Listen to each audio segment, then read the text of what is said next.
മരത്തിന്റെ മുകളിൽ കുടുങ്ങിയ തൊഴിലാളിയെ ഫയർഫോഴ്സ് എത്തി രക്ഷപ്പെടുത്തി. വാമനപുരം ആനച്ചൽ തടത്തരികത്ത് വീട്ടിൽ കണ്ണനെയാണ് രക്ഷപ്പെടുത്തിയത്. ഇന്ദുലേഖ രേണു ചേരുന്നുണ്ട്. അതിന്റെ ദൃശ്യങ്ങളാണ് ഇപ്പോൾ നമ്മൾ കാണുന്നത്. ഇന്ദുലേഖ, എങ്ങനെയാണ് മരം മുറിക്കാനും മറ്റേ കയറിയപ്പോഴാണോ അതിന്റെ ചില്ലകൾ അങ്ങനെയാണോ കുടുങ്ങിയത്?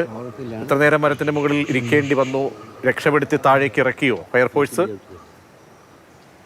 പ്രജീഷ്, ഇന്ന് രാവിലെ കൈരളി ജംഗ്ഷന് സമീപം ഒരു സ്വകാര്യ പുരയിടത്തിൽ മരം മുറിക്കുന്നതിനായി എത്തിയതായിരുന്നു 28-കാരൻ കണ്ണൻ. മരം മുറിക്കുന്നതിന് ഏകദേശം 60 അടി മുകളിലേക്ക് കയറി അവിടെ നിന്നുമാണ് മരം മുറിക്കാൻ ശ്രമിച്ചിരുന്നത്. അതേസമയത്ത് വല്ലാതെ ക്ഷീണം അനുഭവപ്പെടുകയും ശരീരത്തിന് തളർച്ച തോന്നുകയും ചെയ്ത് കണ്ണൻ ആ മരത്തിൻ്റെ ഒരു സേഫായിട്ട് ചില്ലയുടെ അവിടെ ഇരിക്കുകയും താഴേക്ക് വിളിച്ച് തനിക്കിതുപോലെ ബുദ്ധിമുട്ടുണ്ട് എന്ന് അറിയിക്കുകയും ചെയ്തു. അതുകൊണ്ട് മാത്രം ഒരു വലിയ അപകടം ഒഴിവായി എന്ന് തന്നെ പറയാം. കാരണം അത്തരത്തിൽ അവിടെ സുരക്ഷിതമായി ഇരുന്നതുകൊണ്ട് തന്നെ താഴേക്ക് വീഴുകയോ മറ്റോ ചെയ്തില്ല. വീണിരുന്നെങ്കിൽ ജീവന് തന്നെ ആപത്തായേനെ. അപ്പം താഴെ നിന്നവർ പെട്ടെന്ന് തന്നെ ഫയർഫോഴ്സിനെ വിവരം അറിയിച്ചു.